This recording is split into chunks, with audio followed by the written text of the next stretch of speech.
नमस्ते दोस्तों, book heels में आपका स्वागत है। क्या आप अपनी जिंदगी में कुछ बड़ा करना चाहते हैं लेकिन समझ नहीं आ रहा कि शुरुआत कहाँ से करें? क्या आप अपनी पुरानी आदतों और डर के साइकिल में फंस गए हैं? तो आज हम बात करेंगे एक ऐसी किताब की जो आपको इन्हीं सवालों के जवाब देगी। यह है अंकुर वारिकू की बेस्ट सेलिंग किताब डू एपिक शिट। ये किताब कोई फालतू की बातें नहीं करती बल्कि सीधे आपकी सोच पर हमला करती है। ये एक वेकअप कॉल है जो आपको बहाने बनाना छोड़कर अपनी जिम्मेदारी लेने और कुछ बड्डा करने के लिए मजबूर कर देती है। तो चलिए, बिना किसी देरी के इस पावरफुल किताब के सबसे जरूरी लेसन्स को समझना शुरू करते हैं। लेसन 1, खुद को जाने, नो योरसेल्फ। इस किताब का पहला और सबसे जरूरी सबक है खुद को जाने। ये कोई आसान बात नहीं है बल्कि एक ऐसा सफर है जो आपके सारे जीवन को एक नई दिशा देता है। आप खुद से पूछे, मैं कहाँ जा रहा हूं? अगर आप इस सवाल का जवाब नहीं जानते तो आप कहीं भी नहीं पहुंच सकते। खुद को जानना किसी जादुई रहस्य को सुलझाना नहीं है, बल्कि एक ईमानदारी भरा और बहुत ही प्रैक्टिकल एक्सरसाइज है। जब तक आप यह नहीं जानते कि आप कौन हैं, आपकी क्षमताएं क्या हैं और आपके डर क्या हैं, तब तक आप अपनी जिंदगी की कहानी नहीं लिख सकते, क्योंकि तब आप किसी और के स्क्रिप्ट पर चल रहे होते हैं। खुद को जानने का मूल विचार, the core idea of self knowledge. ज्यादातर लोग अपनी जिंदगी दूसरों की एक्सपेक्टेशंस पर जीते हैं। वे ऐसा करियर चुनते हैं जो उनके माता पिता या समाज को पसंद हो। वे ऐसे रिश्ते बनाते हैं जो दिखावे के लिए अच्छे लगें। इसका नतीजा अक्सर डिससेटिस्फैक्शन और मानसिक तनाव होता है। खुद को जानने का मतलब है कि आप अपनी जिंदगी के ड्राइवर खुद बने। इसका मतलब है अपनी इनर वर्ल्ड को समझना। इसमें दो मुख्य बातें शामिल हैं: आपकी ताकत और कमजोरियां, योर स्ट्रेंथ्स एंड वीकनेसेस। आप किस काम में अच्छे हैं, कौन सी चीजें आपको खुशी देती हैं, कहाँ आप मुश्किल महसूस करते हैं। ये सब जानना बहुत जरूरी है। उदाहरण के लिए, हो सकता है कि आप लोगों से बात करने में बहुत अच्छे हों, लेकिन डिटेल ओरिएंटेड काम आपको बोरिंग लगता हो। आपकी मान्यताएं और मूल्य, योर बिलीव्स एंड वैल्यूज। आप किस चीज पर विश्वास करते हैं, आपके लिए सबसे महत्वपूर्ण क्या है? क्या आप एक अच्छा इंसान बनना चाहते हैं या सिर्फ अमीर? जब आप अपने मूल्यों को समझते हैं तो आप ऐसे डिसीजन लेते हैं जो आपकी आत्मा से मेल खाते हैं। खुद को जानने की प्रक्रिया, the process of knowing yourself, ये एक ऐसा काम है जो आपको हर दिन करना पड़ता है। ये कोई एक दिन का काम नहीं है। वारिकू इस प्रक्रिया को कुछ आसान स्टेप्स में बताते हैं। ए, पुरानी सीख को भूलना, द अनलर्निंग प्रोसेस। खुद को जानने से पहले हमें उन बातों को भूलना होगा जो हमें समाज, परिवार या दोस्तों ने सिखाई हैं। जैसे, पैसा मुश्किल से आता है, सफल होने के लिए बहुत मेहनत करनी पड़ती है, या हारना बुरी बात है। ये सभी लिमिटिंग बिलीफ्स हैं जो आपको आगे बढ़ने से रोकते हैं। आपको इन बातों पर सवाल उठाना होगा और इन्हें अपने दिमाग से निकालना होगा। ये एक तरह की सफाई है ताकि आप नई और सही चीजें सीख सकें। तो कठिन सवाल पूछें, आस्क द हार्ड क्वेश्चंस। खुद को जानने का सबसे पावरफुल तरीका है अपने आप से टफ क्वेश्चंस पूछना। ईमानदारी से इन सवालों के जवाब दें। मुझे क्या करने में खुशी मिलती है, भले ही इसके लिए मुझे पैसा ना मिले? मेरा सबसे बड़ा डर क्या है? मैं अपनी जिंदगी में किस चीज को सबसे ज्यादा वैल्यू देता हूं? मैं क्यों पैसा कमाना चाहता हूं? क्या यह मेरी खुशी के लिए है या दूसरों को प्रभावित करने के लिए? इन सवालों के जवाब लिखने से आपको अपने विचारों में क्लैरिटी मिलती है। 3, अपने क्यों को पहचाने, एक्नॉलेज योर वाई।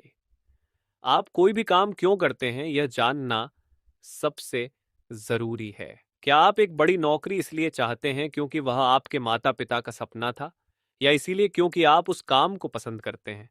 जब आपका क्यों मजबूत होता है तो आप मुश्किल समय में भी हार नहीं मानते।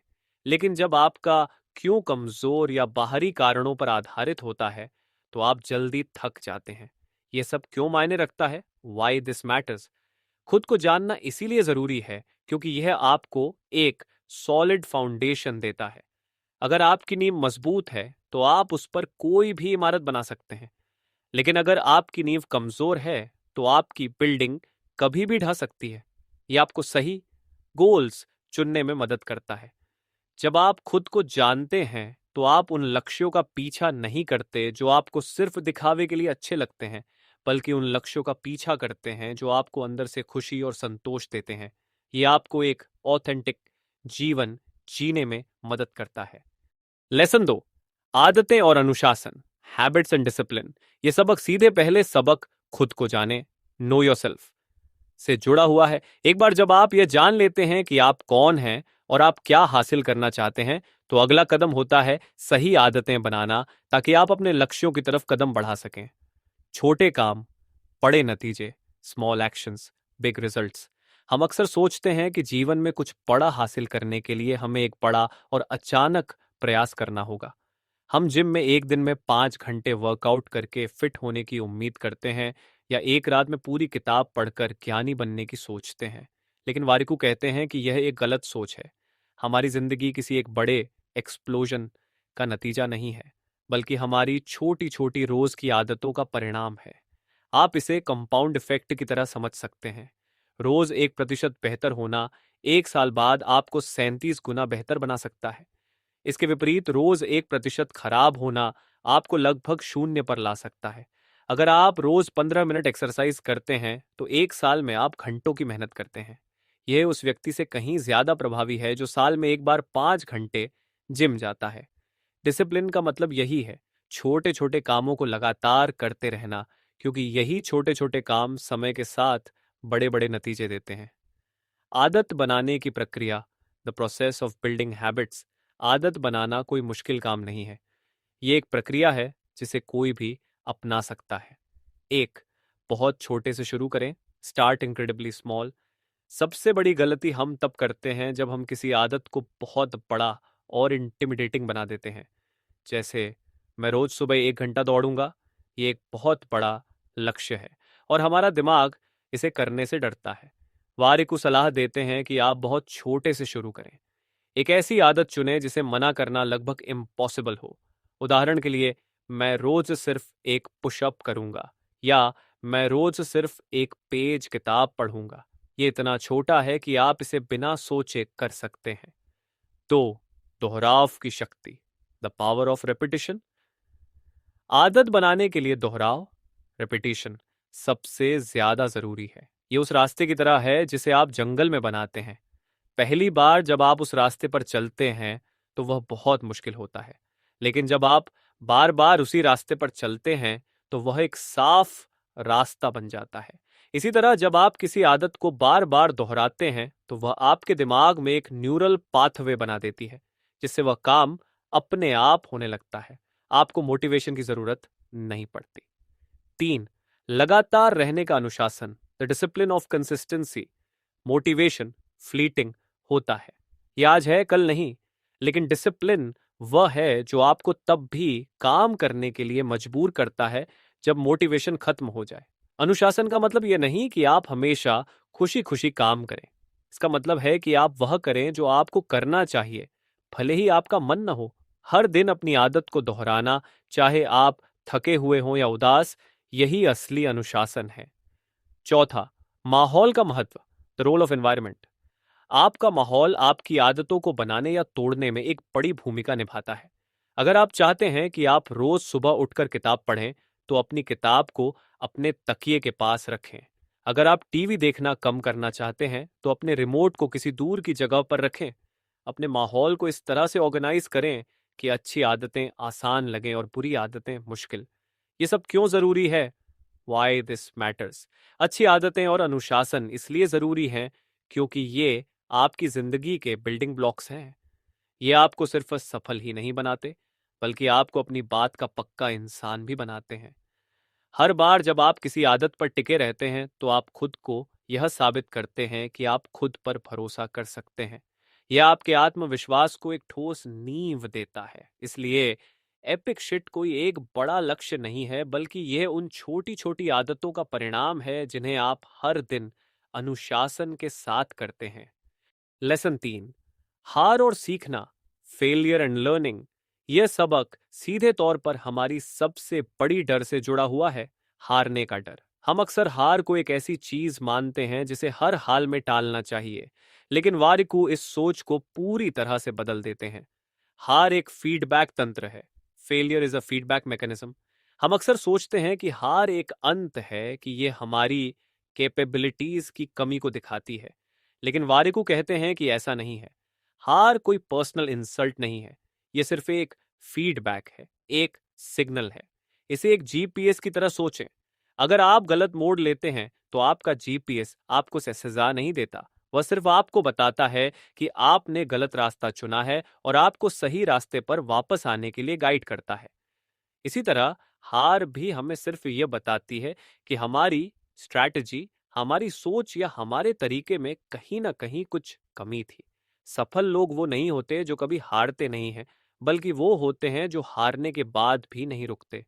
हर हार उन्हें एक नया सबक सिखाती है और यही सबक उन्हें अगली बार जीत के करीब ले जाता है। दुनिया के सबसे सफल वैज्ञानिक, आविष्कारक और बिजनेस लीडर्स ने काउंटलेस फेलियर्स का सामना किया है। उनकी सफलता उन असफलताओं की नींव पर बनी है। हार से सीखने की प्रक्रिया, the process of learning from failure. हार से सीखना कोई आसान काम नहीं है। जब आप हारते हैं तो दर्द होता है, निराशा होती है, लेकिन असली ताकत तब दिखती है जब आप उस दर्द से ऊपर उठकर सीखने की कोशिश करते हैं। एक, हार का क्यों खोजें। Find the why behind the failure. हारने के बाद सबसे पहली और सबसे जरूरी चीज यह है कि आप खुद से पूछें, मैं क्यों हारा। यह सवाल बहुत जरूरी है। क्या आप इसलिए हारे क्योंकि आपने पर्याप्त तैयारी नहीं की थी? क्या आपकी रणनीति गलत थी? क्या आपने कोई जानकारी मिस कर दी थी? जब आप हारने का सही कारण पता लगाते हैं तो आप उसे ठीक कर सकते हैं। उदाहरण के लिए, अगर एक छात्र किसी परीक्षा में फेल हो जाता है तो उसे यह पूछना चाहिए कि क्या उसने सिलेबस को ठीक से पढ़ा था या क्या उसने गलत किताबों से तैयारी की थी। कारण जानने से वह अगली बार अपनी स्ट्रैटेजी को बदल सकता है और सफलता की संभावना बढ़ा सकता है। तो आगे क्या करें वाला नजरिया अपनाएं। अडॉप्ट अ व्हाट्स नेक्स्ट माइंडसेट। हारने के बाद दो तरह के लोग होते हैं। पहले वो जो हार को एक रोड ब्लॉक मानकर वहीं रुक जाते हैं, और दूसरे वो जो हार को एक मोड़, टर्निंग मानकर आगे बढ़ जाते हैं। पॉइंट मानकर पूछते हैं, अब आगे क्या। वारिकू हमें दूसरा नजरिया अपनाने की सलाह देते हैं। हारने के बाद खुद से पूछें कि आप अगली बार क्या अलग कर सकते हैं। ये आपको नकारात्मक सोच से बाहर निकालता है और आपको कार्रवाई करने के लिए प्रेरित करता है। ती जीवन को एक प्रयोग माने। Treat life as an experiment. हर नया प्रोजेक्ट, हर नया रिश्ता और हर नया काम एक एक्सपेरिमेंट है। आप एक हाइपोथेसिस के साथ शुरू करते हैं, आप कोशिश करते हैं और फिर आप देखते हैं कि क्या होता है। अगर वह सफल होता है तो बहुत बढ़िया, अगर नहीं तो यह एक असफल प्रयोग है जिससे आप सीखते हैं। यह सोच आपको असफलता के डर से मुक्त करती है। एक स्टार्टअप का उदाहरण लें। एक फाउंडर एक आइडिया के साथ शुरुआत करता है, एक प्रोडक्ट बनाता है और उसे मार्केट में लॉन्च करता है। अगर वह प्रोडक्ट सफल नहीं होता तो फाउंडर उसे बंद कर देता है और उस हार से सीखकर एक नया प्रोडक्ट बनाता है। उसकी पहली हार बेकार नहीं गई, बल्कि वह उसके लिए एक कीमती रिसर्च बन गई। यह सब क्यों मायने रखता है? Why this matters. हार से सीखना इसलिए जरूरी है क्योंकि यह हमें मजबूत बनाता है। हर बार जब आप हार कर वापस उठते हैं तो आपकी रेजिलियंस और मानसिक टफनेस बढ़ती है। जो इंसान कभी हारा नहीं है वह एक कमजोर नींव वाली बिल्डिंग की तरह है, लेकिन जो इंसान हार कर भी वापस उठा है वह एक ऐसी इमारत की तरह है जिसकी नींव बहुत गहरी और मजबूत है। हार हमें वह सबक सिखाती है जो हमें कोई किताब या गुरु नहीं सिखा सकते। यह हमें अपने बारे में, अपनी कमियों के बारे में और अपनी असली ताकत के बारे में बताती है। एपिक शिट करने के लिए आपको परफेक्ट होने की जरूरत नहीं है, बल्कि आपको हारने के बाद भी नहीं रुकने वाला इंसान बनने की जरूरत है। लेसन 4, पैसा और करियर। मनी एंड करियर, ये वो दो पहलू हैं जो हमारी जिंदगी को सबसे ज्यादा प्रभावित करते हैं। इस किताब में वारिकू हमें इन पर एक बिल्कुल नया और सीधा नजरिया देते हैं। ये सबक हमें सिखाता है कि पैसा कमाना एक बात है, लेकिन उसे समझदारी से मैनेज करना और एक ऐसा करियर बनाना जो हमें ऊर्जा और खुशी दे, वह बिल्कुल अलग बात है। ये सबक हमें सिर्फ अमीर बनने के लिए प्रेरित नहीं करता, बल्कि एक ऐसी जिंदगी बनाने के लिए प्रेरित करता है जहां पैसा और काम दोनों हमारी खुशी का साधन हो, न कि तनाव का कारण। पैसे पर एक नया नजरिया, a new perspective on money. हम में से ज्यादातर लोग पैसे को बहुत इमोशनल तरीके से देखते हैं। कुछ लोग इसे खुशी का सोर्स मानते हैं तो कुछ लोग इसे बुराई की जड़। वारिकू कहते हैं कि पैसा न तो अच्छा है और न ही बुरा, ये सिर्फ एक टूल है। जैसे एक चाकू का इस्तेमाल सब्जी काटने या किसी को नुकसान पहुंचाने के लिए किया जा सकता है, वैसे ही पैसे का इस्तेमाल भी किया जा सकता है। असली सवाल यह है कि आप उस टूल का इस्तेमाल कैसे करते हैं। इस सबक का सार यह है कि आपको पैसा कमाने पर ध्यान देने के साथ साथ उसे सही तरीके से मैनेज करना भी सीखना चाहिए। अगर आप बहुत पैसा कमाते हैं लेकिन आप उसे घंवा देते हैं तो आप कभी भी फाइनेंशियली फ्री नहीं हो सकते। एक, एसेट्स और लायबिलिटीज को समझें। अंडरस्टैंड एसेट्स वर्सेस लायबिलिटीज, यह इस सबक का सबसे महत्वपूर्ण हिस्सा है। वारिकू इसे बहुत ही सिंपल तरीके से समझाते हैं। एसेट्स, ये वो चीजें हैं जो आपकी जेब में पैसा डालती हैं, जैसे एक रेंटल प्रॉपर्टी, शेयर बाजार में आपका इन्वेस्टमेंट, या एक ऐसी वेबसाइट जो आपको पासिव इनकम देती है। लायबिलिटीज, ये वो चीजें हैं जो आपकी जेब से पैसा निकालती हैं, जैसे एक ऐसी कार जिसका लोन आप चुका रहे हैं, एक महंगा फोन, या कोई ऐसी चीज जिसे आप सिर्फ दिखावे के लिए खरीदते हैं। वारिकू कहते हैं कि अमीर लोग एसेट्स बनाते हैं और गरीब लोग लायबिलिटीज। अगर आप सच में फाइनेंशियली स्टेबल बनना चाहते हैं तो आपको एसेट्स पर ध्यान देना होगा, न कि लायबिलिटीज पर। दो, जल्दी निवेश की शक्ति, the power of investing early. इस किताब का दूसरा बड़ा वित्तीय सबक है कि निवेश, इन्वेस्टिंग जल्दी शुरू करना कितना जरूरी है। वारिकू कंपाउंडिंग की शक्ति को समझाते हैं। इसका मतलब है कि आपके पैसे पर भी कमाई होती है और उस कमाई पर भी कमाई होती है। उदाहरण के लिए, अगर दो लोग हर महीने 5,000 रुपये निवेश करते हैं लेकिन एक 25 साल की उम्र में शुरू करता है और दूसरा 35 साल की उम्र में, तो 60 साल की उम्र तक पहले व्यक्ति के पास दूसरे व्यक्ति से कहीं ज्यादा पैसा होगा। भले ही उन्होंने बराबर पैसा लगाया हो, लेकिन शुरुआती 10 सालों का निवेश उन्हें बहुत आगे ले जाता है। यही पावर ऑफ कंपाउंडिंग है। करियर पर एक नया नजरिया, a new perspective on career. हम अक्सर सोचते हैं कि करियर सिर्फ पैसा कमाने का साधन है, लेकिन वारिकू इस सोच को चुनौती देते हैं। वह कहते हैं कि करियर आपकी आइडेंटिटी का हिस्सा है और यह आपको सिर्फ पैसा ही नहीं बल्कि खुशी और संतोष भी देना चाहिए। एक, ऊर्जा बनाम समय का नियम, the energy versus time rule. आप अपनी नौकरी में सिर्फ समय नहीं बल्कि अपनी एनर्जी भी लगाते हैं। वारिकू कहते हैं कि आपको ऐसी नौकरी करनी चाहिए जो आपको जितना एनर्जी लेती है उससे ज्यादा आपको देती है। एक नौकरी जो आपको बहुत पैसा देती है लेकिन आपको थका हुआ, निराश और खाली महसूस कराती है, वह लॉन्ग रन में आपकी सेहत और खुशी के लिए बहुत नुकसानदेह है। इसके विपरीत, एक नौकरी जिसमें आप क्रिएटिविटी और ऊर्जा महसूस करते हैं, वह आपको जिंदगी में आगे बढ़ने के लिए प्रेरित करती है। 2 डिग्री पर नहीं, स्किल्स पर ध्यान दें। Focus on skills, not just degrees. आज के जमाने में सिर्फ एक कॉलेज की डिग्री काफी नहीं है। वारिकू कहते हैं कि आपको लगातार नई स्किल्स सीखनी होंगी, जैसे content creation, digital marketing, coding या पब्लिक स्पीकिंग। ये वो स्किल्स हैं जो आपको मार्केट में वैल्यूएबल बनाती हैं। अपनी डिग्री से बंधे रहने के बजाय उन स्किल्स को सीखें जो आपको आज और भविष्य में काम आएंगी। ये सब क्यों मायने रखता है? Why this matters? ये सब इसलिए जरूरी है क्योंकि पैसा और करियर आपके जीवन के दो सबसे बड़े हिस्से हैं। इन्हें समझदारी से मैनेज करके आप न सिर्फ फाइनेंशियल फ्रीडम पाते हैं बल्कि एक ऐसा जीवन भी बनाते हैं जो उद्देश्यपूर्ण और खुशी से भरा हो। यह आपको पैसे का गुलाम बनने से रोकता है और आपको अपनी जिंदगी का मालिक बनाता है। तो एपिक शिट करने के लिए आपको सिर्फ कड़ी मेहनत नहीं करनी बल्कि अपनी मेहनत को सही दिशा में लगाना है।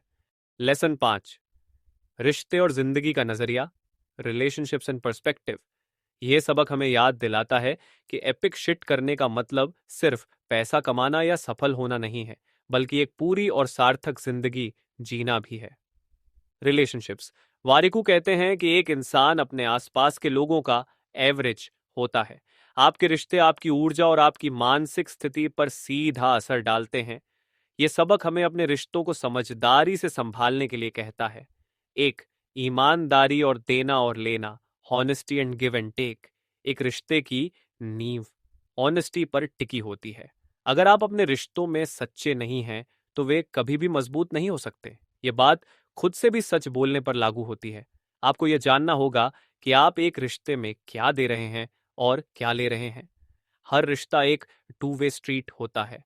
अगर आप सिर्फ एक तरफा देते रहते हैं या सिर्फ लेते रहते हैं, तो वह रिश्ता कभी हेल्थी नहीं रह सकता।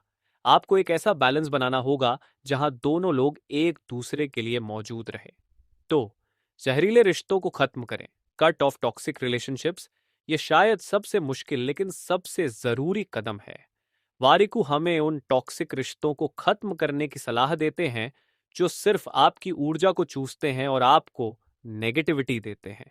जैसे कोई ऐसा दोस्त जो आपकी सफलता से खुश नहीं होता, या कोई ऐसा रिश्तेदार जो हमेशा आपकी आलोचना करता है। ऐसे रिश्ते आपको पीछे खींचते हैं और आपकी पर्सनल ग्रोथ में बाधा डालते हैं। उन्हें अपनी जिंदगी से बाहर निकालना दर्दनाक हो सकता है, लेकिन यह आपकी मानसिक शांति के लिए बहुत जरूरी है। जिंदगी का नजरिया, पर्सपेक्टिव। जीवन में चाहे कितनी भी मुश्किलें आएं, आपका नजरिया ही यह तय करता है कि आप उनसे कैसे निपटेंगे। वारी को इस बारे में कुछ बहुत ही जरूरी सबक देते हैं। एक, वर्तमान में जिए, लिव इन द प्रेजेंट। हमारा दिमाग अक्सर या तो बीते हुए कल की बातों पर पछताता है या आने वाले कल की चिंता करता है। इस वजह से हम आज को पूरी तरह से जी नहीं पाते। वारिकू कहते हैं कि जीवन का सबसे शक्तिशाली पल प्रेजेंट मोमेंट है। ये वह समय है जहां आप काम कर सकते हैं, सीख सकते हैं और खुश रह सकते हैं। अगर आप अपने अतीत के पछतावे या भविष्य की चिंता में रहते हैं, तो आप अपनी जिंदगी का कंट्रोल अपने हाथ से खो देते हैं। दो, समस्याओं को नया रूप दें, रीफ्रेम प्रॉब्लम्स। हमारी जिंदगी में समस्याएं आती रहती हैं, लेकिन यह आपका नजरिया है जो यह तय करता है कि वह समस्या आपको कितना परेशान करती है। उदाहरण के लिए, अगर आप ट्रैफिक में फंस गए हैं, तो आप गुस्सा हो सकते हैं और तनाव महसूस कर सकते हैं। या फिर आप उस समय का उपयोग कुछ सीखने, कोई पॉडकास्ट सुनने या शांत रहने के लिए कर सकते हैं। ट्रैफिक तो वही रहेगा, लेकिन आपका एक्सपीरियंस बदल जाएगा। अपने नजरिए को बदलकर आप अपनी जिंदगी की लगभग हर मुश्किल को एक मौके में बदल सकते हैं। तीसरा, कृतज्ञता का अभ्यास करें, प्रैक्टिस ग्रेटिट्यूड। अंतिम और सबसे महत्वपूर्ण सबक है ग्रेटिट्यूड। चाहे आपकी जिंदगी में कितनी भी मुश्किलें हों, हमेशा कुछ ना कुछ ऐसा होता है जिसके लिए आप आभारी हो सकते हैं। रोज सुबह या रात को उन 5 चीजों को लिखें जिनके लिए आप ग्रेटफुल हैं, जैसे अच्छा स्वास्थ्य, एक अच्छा परिवार या एक छत। ये छोटा सा अभ्यास आपके दिमाग को कमी की भावना, स्कैर्सिटी माइंडसेट से हटाकर समृद्धि की भावना, अबंडेंस माइंडसेट की तरफ ले जाता है। इस किताब का सबसे बड़ा संदेश यही है कि आपको अपनी जिंदगी का कंट्रोल अपने हाथ में लेना होगा। ये किताब हमें बहाने बनाना छोड़ने और खुद की जिम्मेदारी लेने के लिए मजबूर करती है। डू एपिक शिट हमें सिखाता है कि कुछ भी बड़ा करने के लिए हमें पहले अपनी सोच और अपनी आदतों को बदलना होगा। ये सिर्फ एक मोटिवेशनल किताब नहीं है, बल्कि एक रियलिटी चेक है जो कहती है कि अगर आप कुछ शानदार करना चाहते हैं, तो आपको उसके लिए काम करना होगा, न कि सिर्फ इंतजार। ये आपको एक ऐसा इंसान बनने के लिए प्रेरित करती है जो हर स्थिति का सामना करने के लिए तैयार रहता है। इस किताब से मिली सबसे खास टिप यह है, अपनी कंफर्ट जोन को जानबूझकर छोड़ दें। हमारा दिमाग अक्सर हमें उन जगहों पर जाने से रोकता है जहां हम अनकंफर्टेबल महसूस करते हैं, लेकिन यही वो जगह है जहां असली ग्रोथ होता है। आपको अपने डर का सामना करना होगा, नई चीजें सीखनी होंगी और खुद को चुनौती देनी होगी। जैसे एक मांसपेशी तभी मजबूत होती है जब आप उसे उसकी सीमा से आगे धकेलते हैं, उसी तरह आपका दिमाग भी तभी मजबूत होगा जब आप उसे उसकी कंफर्ट जोन से बाहर निकालेंगे। तो दोस्तों, मुझे उम्मीद है कि इस किताब के लेसन्स आपकी जिंदगी में एक नया बदलाव लेकर आएंगे। बुक हील्स का मकसद यही है कि हम किताबों के ज्ञान से अपनी जिंदगी को बेहतर बना सकें। अगर आपको यह वीडियो पसंद आया हो, तो इसे लाइक और शेयर करें और बुक हील्स को सब्सक्राइब करना न भूलें। हम जल्द ही मिलेंगे एक और नई किताब के साथ। तब तक आप अपना और अपनों का ध्यान रखें। जय हिंद।